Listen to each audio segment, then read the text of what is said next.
menggabungkan antara tindak pidana asal dan TPPU dan lapor kepada PPATK. Nah, ini saya juga saya pertanyakan, apakah penyidiknya selalu lapor dan bagaimana pengawasan PPATK terhadap laporan itu? Saya berpikir nampaknya sistem tidak jalan semuanya, tidak semuanya jalan. Beda ya Pak, jalan semuanya. Ada yang jalan, ada yang tidak, itu apa? Tidak semuanya jalan apa tidak jalan semuanya. Jadi saya agak takut kalau di sini Pak, nanti kayak Pak Arteria nanti ya. Jadi tidak semuanya jalan.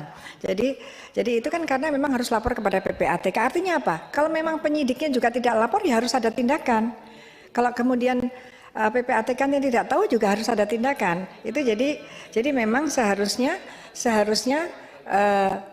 kalau di penyidikan bisa, itu karena itu kunci dari TPPU, di penyidikan bisa. Jadi jangan, ya memang mana ruangan kita untuk, memang begitu, anti tipping off itu tidak boleh diketahui ketika bahkan nasabah tidak boleh tahu ketika rekeningnya sedang dilaporkan ke PPATK. Siapapun yang membocorkan juga ada sanksi pidananya. Dan kalau nasabahnya itu sampai tahu bahwa itu sudah dilaporkan ke PPATK dan ternyata uangnya itu sah-sah saja, maka sudah ditentukan bahwa baik penegak hukum maupun bank itu tidak bisa dituntut pidana dan tidak bisa digugat perdata. Ya memang begitu ya, sudah resiko, karena kok tiba-tiba rekeningnya tinggi ya nggak apa-apa lah Pak. Kalau tiba-tiba rekeningnya tinggi tapi ternyata itu hasil warisan yang sah, ya nggak apa-apa diperiksa. Karena takutnya ada yang tiba-tiba tinggi dan memang betul-betul itu hasil kejahatan. Jadi hukum kan gitu, jadi hukum lebih banyak kepada melindungi kepentingan yang terbesar daripada kepentingan yang sekecil. Kan dikatakan bahwa untuk kepentingan yang terbesar itu didahulukan. Memang ada side effect-nya, yaitu ada kalanya sudah dilaporkan ternyata tidak ada apa-apanya. Ya nggak usah marah, karena kalau marah pun nggak bisa, karena sudah disebutkan tidak bisa gugat perdata maupun dituntut pidana. Karena kita demi kebaikan. Gitu Pak Arteria, aja nggak apa-apa kan? Bapak kalau memang uang Bapak banyak ya ternyata halal, ya udah nggak masalah kan? Kalau haram baru ngeri. Nah gitu. Jadi terus kemudian 3 dugaan TPPU tadi, justru apa yang harus dilakukan oleh DPR, dan ya ini harus dikelirkan. Saya juga heran Pak, kalau namanya LHA dari 2009 sampai dengan 12 tahun ini, ya itu berarti tidak including yang sudah gayus, sudah mungkin. Itu kan sudah inkrah. Yang namanya LHA adalah tujuannya adalah untuk diberikan kepada penyidik, untuk penyidik mengetahui, menyampaikan, mendalami dan menyampaikan bahwa ya ini firm ada dugaan TPPU. Silahkan penyidik mencari kejahatan asalnya. Seperti itu.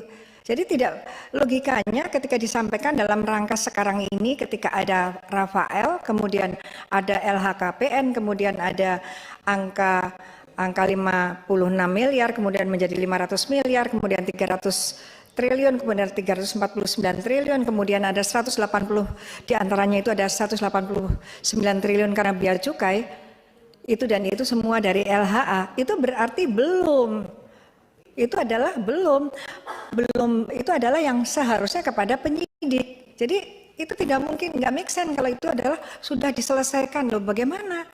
Ya ini kan berarti nggak match antara PPATK dan Menteri Keuangan atau bahkan dengan putusan pengadilan.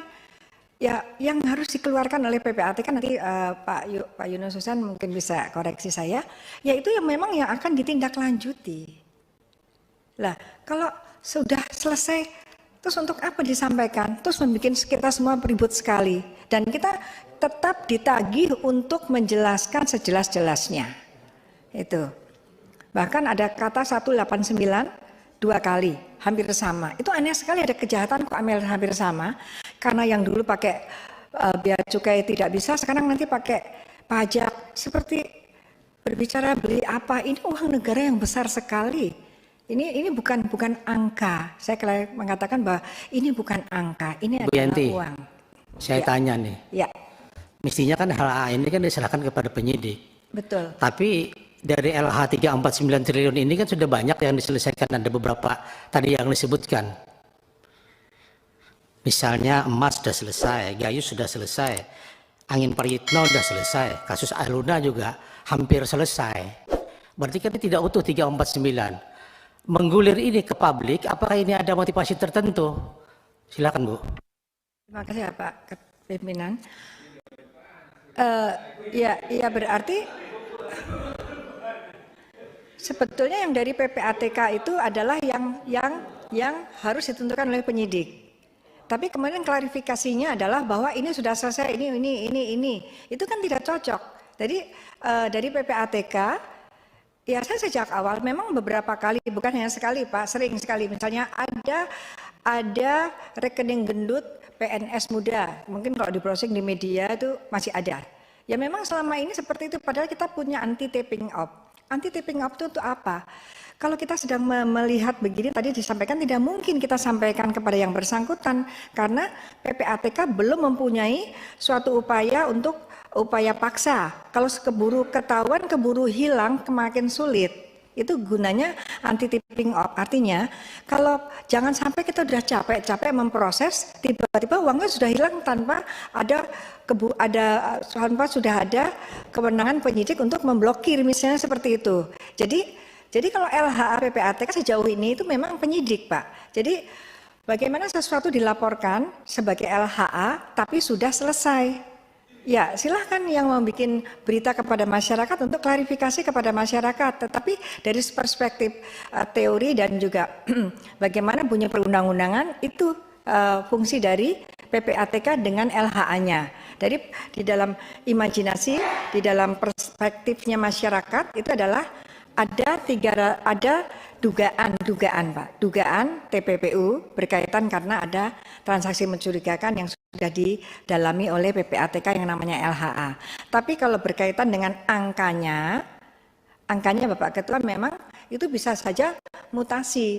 Seperti yang disampaikan bolak-balik disampaikan bahwa misalnya ini seperti laboratoris Taurus, saya juga datang ke Papua, saya juga hadir. Itu ternyata memang uang itu kesana kemari dihitung semuanya, itu bisa jadi. Tetapi prinsipnya yang dilaporkan sekecil apapun, sebesar apapun adalah itu yang belum ditentukan oleh penyidik, apakah itu ada TPPU-nya. Apalagi kalau itu sudah selesai, tidak akan itu justru tugasnya sekarang harus jelas itu bagaimana penyelesaiannya oleh penyidik. Disampaikan apakah, nah sekarang kalau misalnya sebesar itu dari LH PPATK, yang selalu dikatakan bahwa banyak sekali ribuan bahkan ratusan ribu LHA PPATK sedikit sekali yang ditindaklanjuti. Ini permasalahan negara.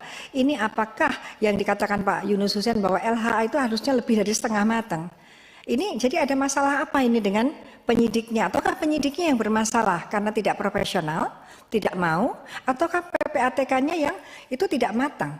Nah ini kita harus lihat yang jelas potensi atau kerugian yang sudah timbul itu ada apa tidak. Itu menjadi hak masyarakat untuk bahwa TPPU ini harus dikedepankan ketika ada kejahatan asalnya.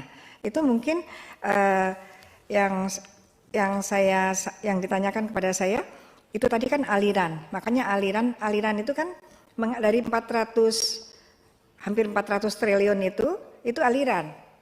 Apakah uangnya itu 400 triliun, apakah kurang ya nggak tahu. Walaupun hanya 2 kali ngalir juga bisa saja kan. Sekali 200 triliun, 2 kali 200 triliun juga bisa jadi 400 triliun. Tapi itu aliran. Ya, itu memang Pak Yunus Hussein yang secara teknis itu mengetahui tentang hal itu. Kemudian pola transaksi yang mencurigakan dan sebagainya itu ya kalau penyidik itu bisa Pak, itu dalam praktek itu sering sekali saya untuk menentukan bahwa yang bersangkutan itu patut menduga. Meskipun dia tidak tahu, tapi sebenarnya dia tahu sekali suaminya itu siapa. Dia dapat apa banyak Pak, terutama yang berhubungan dengan orang-orang yang dia sebenarnya tahu orang itu bandar narkoba. Dia ini tahu, ketika dia menerima dia tidak tahu bahwa itu hasil kejahatan, tetapi dia harusnya bisa melihat bahwa memperkirakan bahwa yang diterima itu adalah mencurigakan dari hasil kejahatan. Itu yang namanya mungkin Pak Arteria pro parte dolus pro parte corpus. Itu biasa sekali. Di KUHP sekarang pun ada 480, 483 juga yang patut diduganya akan menimbulkan, itu sesuatu yang penyidik secara profesional, penuntut umum dan hakim harus sudah bisa. Kita sudah lama sekali merdeka. Jadi untuk mencari bukti seperti itu sebetulnya bisa. Yang namanya circumstantial evidence pun bisa. Tapi tadi yang berkaitan dengan mens rea, pasal 345 ya Pak ya. 345 itu sebelum Pak. Kalau di sini memang kan setiap orang menempatkan, memang tidak ada kata sengaja. Di dalam teori kan kalau tidak ada kata sengaja maka tidak perlu dibuktikan, tapi secara elemen itu ada sengajanya. Ya memang itu ada bahayanya, KUHP sekarang juga tidak ada kata sengaja. Tapi pada umumnya nanti ada petunjuk circumstantial evidence, bukti-bukti yang lain itu bisa untuk pertimbangan putusan bahwa dia memang sengaja menerima dan dia memang patut menduga bahwa yang diterima itu, artinya menerima itu memang dia mau menerima. Untuk pasal 5, dan yang diterima itu dia sebenarnya bisa menilai yang diterima itu sesuatu yang ada masalah, baik reason the giving-nya, alasan pemberiannya maupun dari jumlahnya dikaitkan dengan profil pemberinya. Dan itu sudah sering sekali muncul di pengadilan dan kita sudah menjelaskan dari aspek betul-betul teori mendalam teori hukum pidana. Itu tidak ada masalah Pak Arteria. Jadi kalau Pak Tobas memang 378, 372 ya tenang aja gitu. Jadi nggak masalah gitu. Ya, Ibu. saya kira itu